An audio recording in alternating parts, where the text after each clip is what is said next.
Hello again, everyone, and welcome back to Couch Coaching. I'm Vincent. This is Jimmy.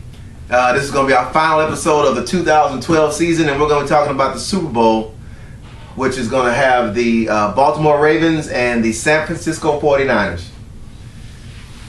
Me personally, I'm excited about this particular Super Bowl because it marks the end of a career of what I feel like is the greatest linebacker of all times in Mr. Ray Lewis. I do agree. Even though he's a Baltimore Ravens linebacker, I give a lot of respect to Ray and his career. I do feel a little bit different about the Super Bowl. I think the only thing that really gets me is that there's going to be two brothers in the Super Bowl, and I think Thanksgiving dinner is going to be kind of interesting. Right. It's on the Baltimore side of the ball.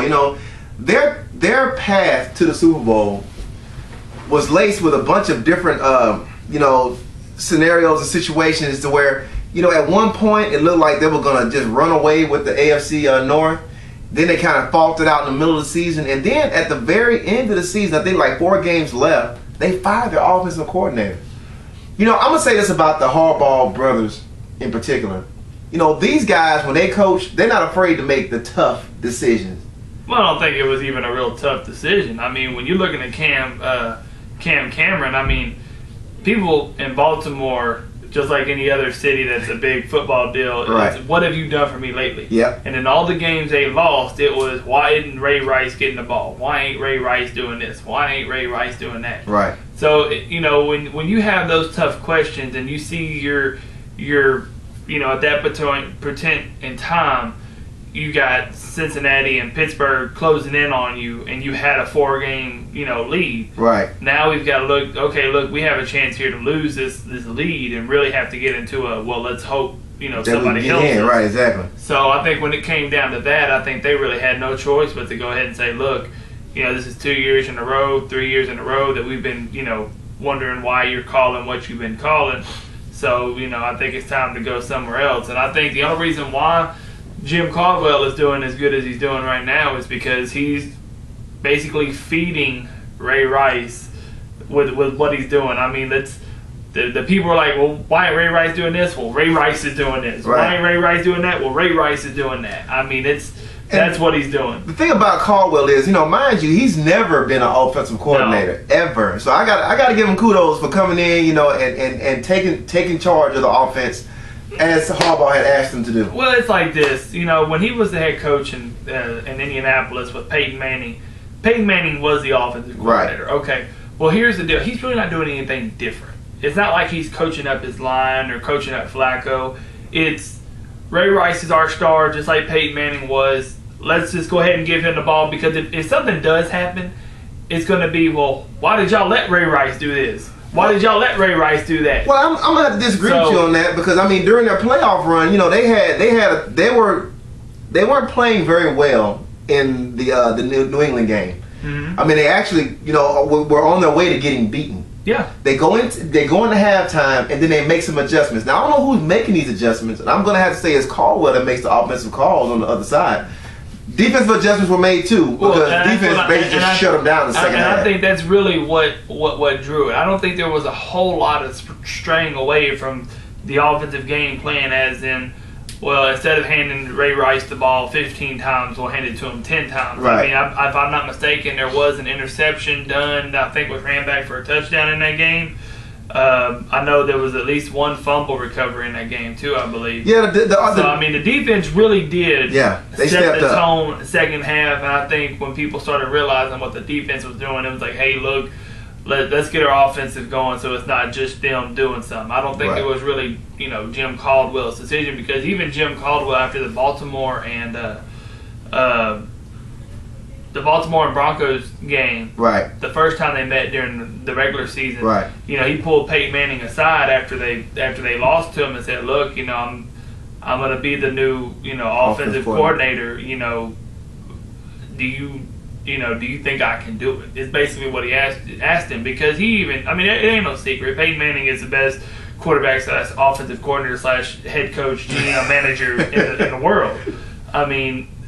But I think a lot of, you have to give him some credit, right, because he is doing, what he's supposed to be doing. Yeah, well, he's giving the ball to Ray He's Rice. doing a job that Cam Cameron had a hard time doing for whatever reason. Again, I think what it is that I think Joe Flacco and Cam Cameron had gotten together in the offseason, and Joe was like, look, I feel like I'm an elite quarterback. Joe is a very good quarterback. I'm not going to say he's elite. He's not elite. But I'm going to say this too. For him to be as young as he is in the league and to have had this much success in the playoffs. Now, this is their first time going to the Super Bowl, but every year he's been in, they've won at least one playoff game. Yeah, no, I agree.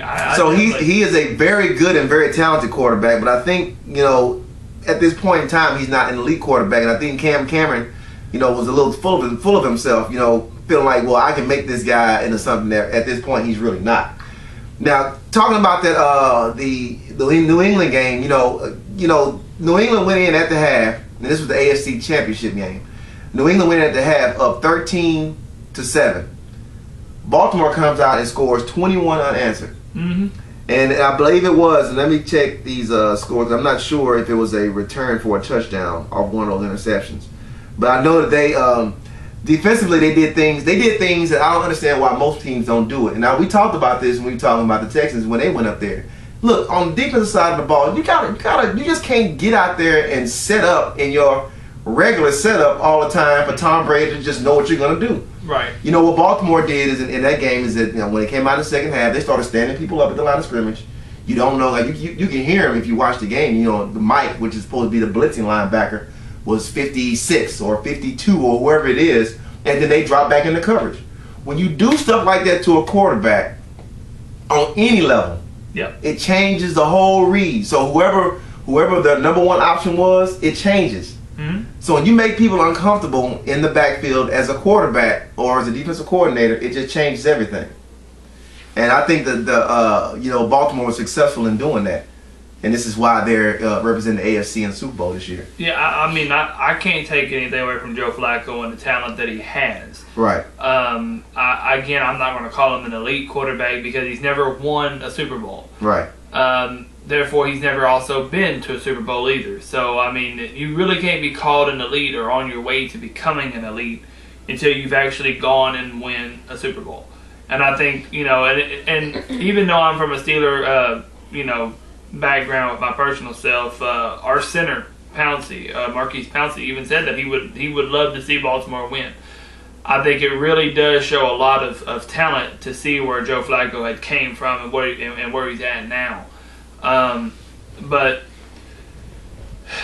to call him an elite would be a little bit suspect. Yeah, I agree with you. I can't say that he's elite either. I can't say that. But having said that, though, he is an elite heir right now. Because we can't not mention the fact that he has 8 touchdowns to 0 interceptions in this postseason. Yeah, no, I agree. And if he goes through this postseason and gets, I think, one more touchdown pass, he will have the all-time record because he will have passed Joe Montana in that elite status. Yeah. But having said that, I think what happened is that they better structure this playbook around the talents that they have instead of making it be something that is not. I agree. I think with the defense you're playing right now, I don't know exactly where they stand at San Francisco-wise on their defensive overall, but you're looking at an overall league. Yeah, overall league. Their defense is really good. Right. They make up for what was used to be their shortcomings on offense. It wouldn't have been nothing to be down 7-13 in the fourth quarter with 2 minutes left, and that they got to stop them. That's how good San Francisco's defense is under Jim Harbaugh now. Right. So it's with those linebackers, those corners, and those safeties, and even their front guys, they get after the guys. You can just look back at the Atlanta game when they were down 17-0. In most cases, a lot of people would have just said, you know what, there's next year, I don't even know what's going on, but we're all not here right now. But they stuck with the offense. The offense in both possessions they had went straight down the field and got scores off of it to where they went into the halftime. It was like 17-13. So San Francisco knew then that they were still in the game, and then Atlanta just crumbled at the end of it. Right. So Yeah, with San Francisco defense, they were ranked number 2 in the league, only allowing 17 points per game and a shade under 300 yards per game, which is outstanding. Because most quarterbacks throw for 300 yards. Yeah, and they didn't allow the entire defense, the entire offense to gain 300 yards in offense. Averaged 94 yards for rushing per game, and then 200 yards in passing. So and then they had 14 takeaways, 14 interceptions. I'm sorry, and is that correct? 12 fumble recoveries, forced fumbles. I'm sorry. So look, defensively, we know that they're the top of the league. They're the second best defense, ranked only behind their other in a division rival, the Seattle Seahawks. And the interesting thing about the San Francisco 49ers going into this game, and again we go back to what we were talking about earlier with their coach, making a tough decision on putting Alex Smith on the bench. People normally in football, you don't lose your job to injury. Yeah. Now we've seen it happen a couple of times, even though they don't say that, but we've seen it happen a couple of times with Tom Brady, for example. If Drew Bledsoe doesn't go down, Tom Brady, we may not even know who Tom Brady is. As far as his greatness in the league right now. But he went down. Tom Brady came out there and he played lights out ever since. Yep. Alex Smith goes down with a concussion. They bring in Colin Kaepernick. Lights out ever since. Yeah, and I think the whole deal with that, I don't know if people listen to Mike and Mike in the morning, but I remember one episode I listened to and they were talking about just that same deal you just mentioned, how Alex Smith was brought in under the old regime, right? And and he obviously wasn't Jim's number one first choice, because even last season's off season they were talking about bringing in. They went out to try to get Peyton Manning. Right. So it was. Everyone knew the tension there. Well, what's Alex going to do? How is this going to affect their relationship? Well, fate would come to have it that he did draft a quarterback in the draft, and then fate again would have it that Alex Smith got hurt. Right. And so, really, he had no choice but to go ahead and go to his guy that he handed picked, and just found out he was better than him. But again, with having said that though, that just shows you the conviction that the Harbaugh brothers have. Yeah. Because again, we already talked about how I think John is the one that's in Baltimore. In Baltimore, I'm sorry. Yeah, how John decided to get rid of Cam Cameron, which that never happens. Yeah, especially when you're on the way to the playoffs. To the playoffs, that never happens. You don't get an offensive coordinator released, like you say, when you're on your way to the playoffs, and then at that point in the season, maybe at a bye week or something like that. Right. But never that way. And then with them, deciding to go with Colin Kaepernick and stand with Colin Kaepernick, even though Alex Smith is healthy on the sideline, that hardly ever happens. But having said that, I think it may have been the best move that he made, because nothing against Alex Smith, but I think you and I both agree is that Alex Smith is the type of quarterback that can manage the game. Yeah. Colin Kaepernick is a game changer. Yeah, I think when you're behind 21-0 or 17-0, going into the second or third quarter, then right. You would want that guy that can create that spark. When you've got a lead and it's 37-21, you would bring in somebody that was very conservative, that will, you give him one read. If that guy isn't open, throw it away. Right. And then we'll try to get on next play. And y'all don't forget, Alex Smith got them to an NFC Championship game last season. Yeah, they were that close to being in the Super Bowl last year, right? And that just shows how smart Jim is. Right. Jim is not this kind of guy, well, I got lucky, like, Rex Ryan did a couple of years ago with Mark Sanchez. It was all developed around a very good defense and a running game. But now, as you see, boy, it's a bigger circus than anything. But talking about those Jets, right? Yeah, let's go Jets. Which I'm actually hoping Darrelle Revis gets traded. Just saying. Think someone else could use him. Yeah, but back to the matter at hand. The thing that makes this San Francisco defense, we're going to talk about them for a little while. What makes that team so special is that they play a basic 4-3, which a 4-3 means that you have 4 down linemen, and you have 3 linebackers, and then the rest are defensive backs of some matter. Nature. Yeah, some nature.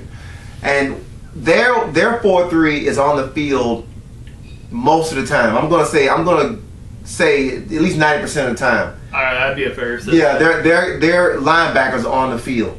Now, if you have a 3 wide receiver set, and I'm telling you, we're gonna see this during the game.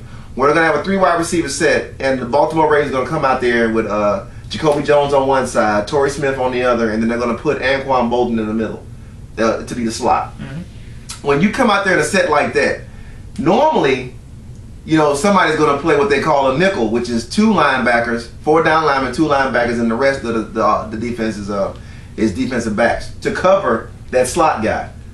Not San Francisco. No, they stay in there 4-3. They stay in there 4-3 because they feel like their guys are talented enough to make a play.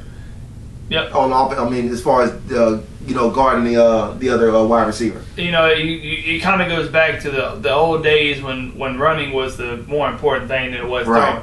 I'm going to run. You know where I'm going to run. Right. Can you stop me from doing it? And that's kind of what their defense is like. Look, we're going to stay in the 4-3 until you tell us we need to get out. Exactly. And that's basically it. My linebacker's going to be on your slot guy, and if your slot guy is getting 200 yards, then I'll consider getting out of it. Right. But if my guy is shutting down your slot guy and you're not even targeting him, right, why should I change? And I think that's gonna be the key matchup to me in the Super Bowl. Because I think Ray is gonna get some of his.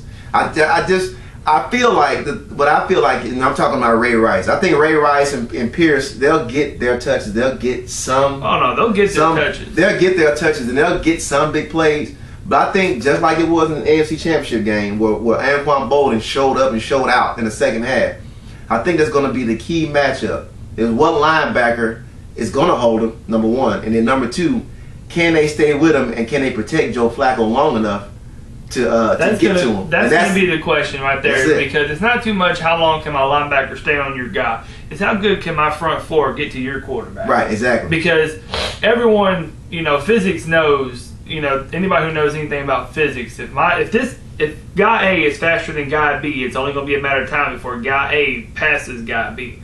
But the deal is that what's in motion stays in motion until an equal and opposite force stops that. So you got a defensive front that is vicious. That's physics right there, guys. That's vicious. Yeah. And I remember that from the 7th grade. And if my 7th grade teacher ever watches this, that was because of you. But if you can stop the front four. Yep. Or that blitzing middle linebacker from getting to Joe Flacco and causing that disruption in the middle. That's it. Then it doesn't matter how fast guy A is. It doesn't matter. Because if guy A is trying to run a curl route and your quarterback is trying to run for his life, he's not throwing that ball. He's never going to get to him. Exactly. He's never going to throw that ball. So but that's the deal. And that's the reason why Jim Harbaugh has so much faith in his defense. Is like, look, are we not going to get to him at times? Yes. Right. Are we going to get to him every time? No. But are we going to get to him? Right. We are. Because it's going to be interesting to see. I think Smith will be almost 100%. When I'm saying Smith, I'm talking about their defensive tackle, Smith. Aaron Smith, thank you. I think he'll be close to 100% can be at this point in the season. And then, you have Aldon Smith, of course, on the outside, who's can be a terror. So it's going to be interesting to see how that front four, just that 4-3 defensive matchup can hold up or can, Baltimore get the plays that they think they can get, against that matchup because those guys don't come off the field. No. Normally they don't. And they're really well conditioned because normally you don't see that. Normally, Exactly. The only other team that I know that runs a lot of 4-3 type deal is Detroit. Right. And they're subbing guys pretty much every play. It's like, hey, you're coming out, I'm going in, and it's pretty much every play. The Giants are the same way too. Yeah, Giants are too. Yeah. They sit there constantly. They let one group run about 2 plays, and then they have fresh people coming in. It's a constant change. Right. So Joe Flacco. The one deal that I do remember during the offseason though with Joe Flacco and Cam Cameron is Joe walked up to Cam Cameron and said, "Look, I really want to run the no huddle offense." Right. Well, the deal with that is when you start taking away the play calls from a offensive coordinator who has a certain game plan in front of him, and you take away that ability for him to do that, and you're telling your quarterback that your quarterback's going to make suspect plays at the wrong time. Right. And that's where the whole elite and non-elite happens because you can see it with Ben, Peyton, with Tom Brady, Eli Manning. Elite quarterbacks there is no question. They're not walking to their offensive coordinator saying, hey, I really want to run the no huddle. Right. It's, I'm going to run the no huddle. If you don't like it, I'll fight with you on the sidelines, and I'm an elite quarterback. I'll have my job a lot longer than you will. Right. So, I mean, that just goes back to what happened with Tom Brady and his offensive coordinator. You know, when his offensive coordinator said, why did you call this? He's like, because I'm out there and you're not. Right. and he basically said, well, this is what I do. He said, well, this is what I do. Right. And if everyone who knows Tom Brady and Bill Belichick's relationship, you're not going against his star pupil. You know, the thing about it is, you know, Joe has had a decent season this year. You know, his quarterback rating for the season, before, I'm not talking about the playoffs, just for the season, you know, his quarterback rating was 87.7. You know, he threw for just a shade under 4,000 yards, which is actually 3,800 yards. And, you know, he had 22 touchdowns to 10 interceptions. That's not bad. Yeah. But it's not elite. You get what I'm saying? And again, in today's NFL, you know, where passing is more important than running, you know, you would think his stats would be better than that. And that's what, you know, I'm wondering when it comes to Baltimore is if a lot of the reason why Cam Cameron was trying, you know, to implement other people in the offense, and the reason why he got fired was because he was trying to become more of a passing. Because, I mean, if you look at the weapons they have, they picked up Antoine Bolden from Arizona. Yeah. They got Jacoby Jones from Texas. Right. They got Torrey Smith, who came out of the draft and is a fast, talented wide receiver. Yeah, very talented. So, I mean, you've got guys on the outside that are fast, physical, and except for Jacoby Jones can catch them all. Well, Jacoby caught a key pass. He caught a key. Okay, well look, he caught a key pass, but he also fumbled the ball in one of his playoff games, and also dropped the key pass the play before that. Yeah, so I mean, let's don't give the man credit yet. Okay, we've seen him play on Sunday. Oh yeah, we've seen him play all the time down here in Houston. Yeah. Okay, we've seen him play. Okay, yeah. let's don't get it twisted. We've seen him play. He's not just, you know, Jerry Rice, you know, coming up Tim Brown or anything like that. I mean, he is who we all thought he was. He's Jacoby Jones. So, but I mean, and again, you have Ray Rice in the backfield. So I mean, it's, you know, you're trying to keep balance, because if you're not making one happy, you're making the other one mad. It's like, well, why are we getting targeted? Why aren't we doing this? But then when you try to make them happy, the other one's getting mad. So all that does eventually is cause a lot of conflict. So it's going to be easy. It's going to be really interesting to see what happens if San Francisco jumps out to an early lead, because how much are you willing to stray? Like you say, straight from what your original game plan is. You know, and let's talk a little bit about the other quarterback in this whole scenario, because again, Colin Kaepernick. Now, I saw this kid play when he was at Nevada, and the game that I saw him play in particular is when he played against Boise State. And you remember, look, if you've been watching college football long enough, you know that Boise State is always what they call the BCS buster. You know, because they've always had a lot of talent, but you know the elitist conferences always want to keep Boise State out of the national championship games. And this was when he was playing at Nevada. This was during that run when Boise State had won a whole slew of conference games in a row.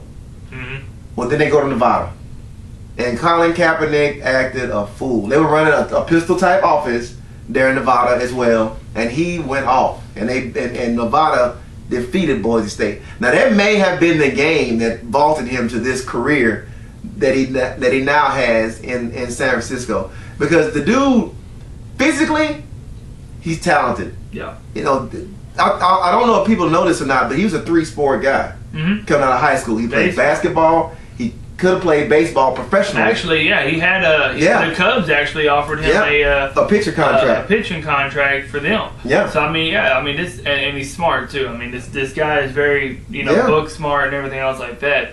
I think that, you know, a long time coming for San Francisco fans, because the last elite quarterback you really had was Steve Young. Yep. So I mean, and Steve Young wasn't as fast as Colin Kaepernick. He's so smooth when he's running, man. I mean, it doesn't like he's even moving fast. Yeah, he's just real. He's gliding, smooth, right? And he knows how to keep himself smart, right? So I mean, what else can you really say? But he's a rookie. He's got many years ahead of him. Right. He's playing in his first Super Bowl. Took over at week 8, I think is what it was. Yeah, I think that's correct. Yeah, he took. Yeah, that's correct. So I mean, he's taken over since week 8, so that's 8 games, including playoffs. Won the number 1 seed overall. I mean, just a real good guy. I'm really happy for San Francisco people because I know it's been a long time coming. Right. For them. I mean, with the balance they have in the background with Frank Gore, Right. and then of course your dominant tight end. That's to me, that's gonna be the factor. Yeah. How good not Vernon Davis, but No, you're right. Yeah, Vernon Davis, their tight end for San Francisco. That dude right there is a game changer. He's a miniature Tony Gonzalez because you have to account for him. But a faster Tony Gonzalez. Right, Exactly and right. even a linebacker, as in like Ray Lewis or someone in that balance. Ray Lewis is going to go get him, but the deal is that he's not going to get him all the time. Well, at this point in Ray's career, he's going to be playing more of the zone because he can't cover anybody at this point in his career. But he's going to try to shadow around the zone area. Where exactly Davis right. Where he may come so I through mean, the zone. if he's lined up on the right, he's going to kind of shade more to the right. If Right. he's lined up on the left, he's probably going to shade more to the left. But Vernon Davis is a very physical, elite tight end for them, and I mean that goes to save with their wideouts too because you can't put a corner on a tight end. You know what? I'm going to be interested to see, and I feel like this has been brewing and happening, getting ready to happen because again, this could be Randy Moss's last game as well. Yeah, And I feel it. I feel it in my bones. Randy Moss being in there. I feel it in my bones that they're going to do a big play to Randy because we look as excited as we are for Baltimore getting here and Ray ending his career in the Super Bowl. Let's not forget, he still had a torn tricep that he's still getting over. Suggs is still not 100% from his ACL. And lest we not forget that this Ladarius Webb, is that correct? I think so. Their number one cornerback is not playing. He's out for the season. Yep. And then Haloti Ngata is also he's battling something. He's going to play. He's battling a tricep injury as well. Right. So I mean, they're not 100%. Right? No, they're not 100%. And the game, and I was talking to Vince about this earlier. The game that keeps reminding back in my head when it comes to that pistol type formation is what RG3 was able to do to Baltimore. Right. And Ray Lewis, I believe, was in that game whenever they played. Let me see if I can pull up the stats for that particular game, and we can. But I remember people were focusing a lot on, what RG3 was doing, and not what what's his name, running back. Morris. Yeah, what Morris was doing. And then on top of that, when you get someone who can throw the ball down the field to Pierre Garçon or someone like that, Baltimore had a hard time. Exactly. They had a hard time dealing with that because it's that pistol action. When you got the quarterback in there, and you got the fullback leading, and I don't know if they run it the same as Washington, but it's pretty similar. They exactly. line up the same. And you got that fullback coming. That linebacker or that defensive end has to make a decision, and that decision can cost you, which it did end up costing Baltimore in this game. Yes. With the box score, and again, we're talking about the score is a lot closer than what that game really was. Right, and so they ended up losing that game to Washington, 31-28 in overtime, and look, RG3 before of course he went out at the end of the game, he passed for 246 yards, and his quarterback rating was 102. Passed for 246 and had one touchdown. He rushed for 34 yards on 7 carries. But Alfred Morris, which again we're gonna put Frank Gore in the role of Alfred Morris in our discussion. Because Frank Gore to me is a veteran. He's done this before. The problem with that whole pistol action is not so much that Colin is or isn't going to keep it. It's that you have to honor that. Yeah. You get what I'm saying? So Alfred Morris in that game, he ran for 122 yards on 23 carries. But the thing that's going to be the real issue is the 5.3 yards per carry. Yep. That's a half a first down basically every time this guy touches the ball. Yep. And we know Frank Gore is going to be able to do some things similar to very this. similar to that. But that's the deal, is that even in that Atlanta game, that Atlanta was going against San Francisco in the NFC Championship game, if I'm not mistaken, I think Kaepernick only kept the ball like 3 times, and that was only in the second half. Because they decided that they were going to take him out. They weren't going to let him do that. Right. Yeah. Well, here's the deal. He did that pistol action, handed the ball off, took off to the side. Everybody gained around Colin Kaepernick, and there goes Gore. Right. Right. I mean, but that's the stuff that kills you, is because like you just said in that game, RG3. RG3 only had 35 yards. Right. And that was only on 7 carries. So that's 5 yards a carry right there too. Right. So I mean, if you're able to do that constantly, that means you're marching down the field. Because if you get a touchback, you're sitting on the 20. Well, now you're sitting at the 30, the 40, the 50, the 60, the 70. Because in 2 plays, you've got a first down. In 2 more plays, you got another first down. All you're doing is you're keeping that defense out there on the field. Yep. And with a group that's as banged up, that's kind of older, and on the defense side of the ball, when you're keeping them on the field for 7 minutes, 6 minutes, 8 minutes, and then your offense isn't helping, you got a big problem. Because now you're sitting out there, and those 5 yards a carry turn into 6 yards a carry, turns into touchdowns, turns into play action. That's the stuff right there that really gets them. Is that pistol? You hand that ball off, they've given up on the quarterback going somewhere else, and here comes Calvin Kaepernick over the top to Randy Moss or Crabtree or Davis down the field. That's it. Or even a screen, because that happens too. Even with talking about how it's funny, because I'm looking at the stats from that NFC Championship game. Now we're going to talk about. Now we just talked about Robert Griffin III's stats. Right. Now, Colin Kaepernick's stats in this game in the NFC Championship game against Atlanta, and I do realize that the Atlanta defense is not the Baltimore defense. We know Baltimore brings the wood and they hit hard. Yeah, they don't take a play off. Yeah. So Colin Kaepernick in that game, he passed for 233 yards. His completion percentage was 76% in that game. Completion percentage. Now he only threw 1 touchdown but 0 interceptions. Again, with the rushing, Frank Gore had 90 yards. Wow, right. 90 yards for 4.3 yards per carry in that game. But just like we were talking earlier, I think the key in that game was that Vernon Davis went off. Mm-hmm. We hadn't seen anything about Vernon Davis, and Vernon Davis was like, the chemistry takes time. And I know he's not intentionally not throwing to me, because they did it. Somebody interviewed him. I think it was Bob Costas. And was he concerned about the fact that his carries and his touches had changed since Alex Smith was no longer starting? And he said, "Look, as long as we win it, I don't care." Right.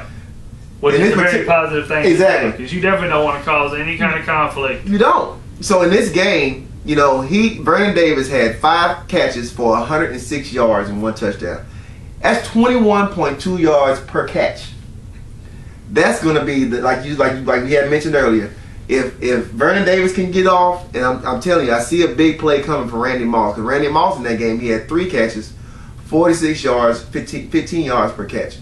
So again, they're getting their playmakers more involved with Colin Kaepernick in the right time, the right time. At the right time, exactly. So it's not like we're trying to experiment it 2 weeks before the Super Bowl. We're doing it, and we've been doing it. So I mean, how many rushing yards did Kaepernick have in that game? I'm sorry, he had he wound up, because again they decided they were going to stop him from rushing. So he had 2 carries for 21 yards. Right. But see, that's not very much different than what RG3 had. Exactly, what RG3 had. Because you still got to honor that. You still have to honor that. So even if the play is going up the middle, but the quarterback doesn't have the ball and he's going to the outside, now your defense has to crush down, and so does your outside linebacker as well. So I mean, Frank Gore is is a lot better than Morris is, considering the offense and as long as he's been in the league. And they have a better complementary back in San Francisco with LaMichael James also running, because he had a good game too. As far as running the ball, he had 34 yards. And I think that's going to be the deal too. Is that our bruisers are going in? Right. Who's going to be able to take up the slack if we need that one play now? Right. And I think if I had to pick somebody, I would definitely have to pick Michael James. Yeah, Michael James, right. Because that running system. There's 3 backs in the backfield at all times. Right. You've got there's 2 really. I'm sorry, he's not going to be out there with Gore, but you're going to have. He may be. We don't know. Right. Right. But you got Kaepernick, and then you'll have Gore, Kaepernick, and Finley. So I mean, it's going to be a 2-back system, and you've got to honor that 2-back. So that's going to take away players from your defense to have to come down and which opens up all stop underneath, which opens up all the underneath routes, the play slants, action. Yes, yeah. The slants that Crabtree runs, the play action passes. Yeah. The corner post that Right. Vernon Davis loves so much. So, Right. I mean, it's going to be an interesting game, Right. to say the least. Right. Yeah, and so being that we've broken down, the key players basically on both teams, I personally feel like that the because of all the adversity that Baltimore has went through this entire season, with the ACL situation with Suggs, who nobody thought he'd even play, much less. Well, not even that. Right. Torn bicep that no one thought Ray Lewis right, could come back from. But and only able to come back because of a new rule that they implemented just this year. Right. That you can keep a one IR player on your roster with the hope that he could return for the season. And then with the firing of Cam Cameron so late in the season, these guys, I feel like it's a team of destiny. And I'm not going to go as far as say that. I do. I'm not going to go as far as say that. And I think Baltimore is going to win. I'm not going to go out and say this is going to be the team of destiny. I don't think Ray Lewis will retire the same way that the Bucs did when they played the Super Bowl in Detroit. Or John Elway. Yeah, I don't see him going out on the greatest stage. I'm happy for him. I'm happy for his career. Happy that he'll be able to spend more time with his kids while they're going to college and all that stuff, and watching them play and develop into the players that he knows that they can become. I just feel that right now, with the way that Jim Harbaugh has that that team going, right? I mean, that's gonna that's gonna be hard to stop. Because you've got too many weapons, in my opinion, to really have to sit there and account for. I think it's going to be a well-fought game. I do think Baltimore will jump out to an early lead, but I think once the nerves calm down for the San Francisco 49ers, I think they'll end up winning this game by really close. I think it'll actually, you know what? I think it'll come down to Billy Cundiff. Which is the kicker for... you know what? No, it's Tucker. Tucker is the kicker for Baltimore. Baltimore, right? Because he took Cundiff's job, and Cundiff, they brought in Cundiff in San Francisco, so they have Akers and Cundiff. That's right. I forgot about that. So Billy Cundiff may be the factor. The Akers is struggling. Yeah, exactly. I would right. love no more to see, because last year, if y'all remember, Billy Cundiff lost them the game to have a chance to win the game, to tie it, when they went to New England last year. In the championship game, right? Got rid of him and picked up Tucker from Texas, boy that I followed for a while. Horns. But they let him go, and San Francisco picked him up later on this season. And so he's on their roster. Right. So I would just love to see 3 seconds left in the game, 30-yard field goal.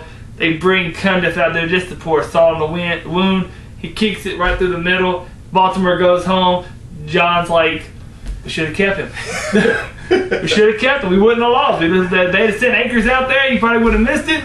We would have won. Right. Should have kept him on the roster, kept him on the practice squad or something? I'd be tickled pink. I'm not even lying. I'd be one half. If that happens, I'm going to come up on Google TV and I'm going to let y'all know. I'll be like, y'all see that? I predicted it. Well, so of course you can tell by the atmosphere in the room that Jimmy is going to take the San Francisco 49ers in the Super Bowl. Look, it's like this. In any game where I don't have a dog in the fight, I'm sorry to be politically correct to the SPCA. Any game that I don't have a team that I'm rooting for involved in it, I just want a good game. Michael Vick thanks you for that. Yeah. I just want a good game. Ultimately, that's all I want. Yeah. But I would love to see, Ray Lewis go out on top. And I think, my score prediction for this particular Super Bowl will be the Baltimore Ravens 27, the San Francisco 49ers 21. I just want to make something real clear real quick. We've been doing this now for one whole season, and last year we started up there in the Super Bowl. I want to be known and on fact and paper.